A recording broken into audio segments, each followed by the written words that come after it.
came out when I was 16, but I always knew I was gay. My name is Jack, or Zhang, and I'm from York in the United Kingdom. We were on holiday in New York at 国庆节. We went to the theatre, and at midnight I took him to the top of Rockefeller Center, which is one of the tallest buildings in New York City. I go down on one knee, I ask my husband to marry me, he says yes. I ask him again to make sure, he says yes again. I stand up, we hug, we kiss.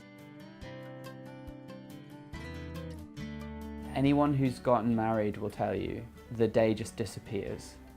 You think it's going to be this long, tiring day, and it just goes. Like, you get up in the morning and suddenly it's the end of the day.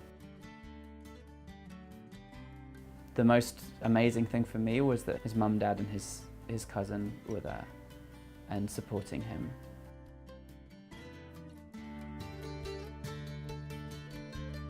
I'm very fortunate that my husband's family know about us.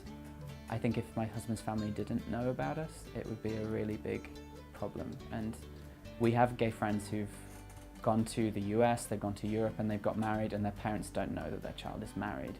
I understand why you wouldn't want to tell your parents you were marrying, a man marrying a man or a woman marrying a woman. I still find it heartbreaking because I think every parent should know that their child is married.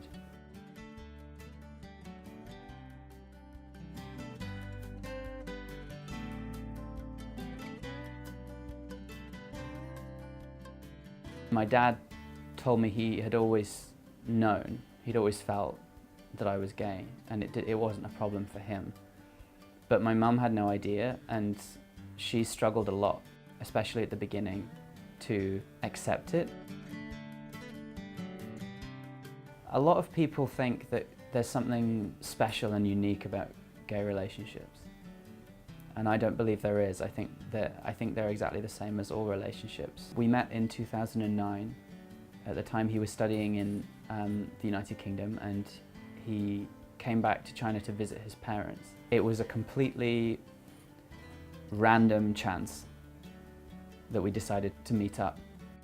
When we met and we went for dinner together and we were talking, I realized that he was completely different from everyone I'd ever been on a date with before, because first of all, I felt he wasn't putting on a performance for me. He wasn't trying to be someone he thought I wanted him to be. He was just himself. We had really interesting conversation. I don't believe in love at first sight, but there was certainly a lot there already when I said goodbye at the end of the night. I felt he was the right person. When I first came to China, I heard almost nobody talking about gay people. It just wasn't something people discussed in everyday life. Now everyone's talking about it. There's so much support from China. It's a completely different country to the place I came. In fact, I found generally China is a more tolerant place than most Western countries that I've lived in. Straight people will meet gay people they have nothing in common with. It's diverse, because wherever there are people on earth, there are gay people. Wherever there's a society, there are gay people. I work in news media. I'm also a freelance writer for Time Out Beijing, and I write their LGBT column. My whole reason for doing the job I do is to make gay people visible, because I think if everyone on earth knows a gay person, there'll be no homophobia. If every gay person is open, every gay person is public, every gay person is who they are, it will change people's minds. And that's all that's made the difference in America, in Europe, because 50 years ago, it was illegal to be gay in Europe and America. And now we have gay marriage. 50 years.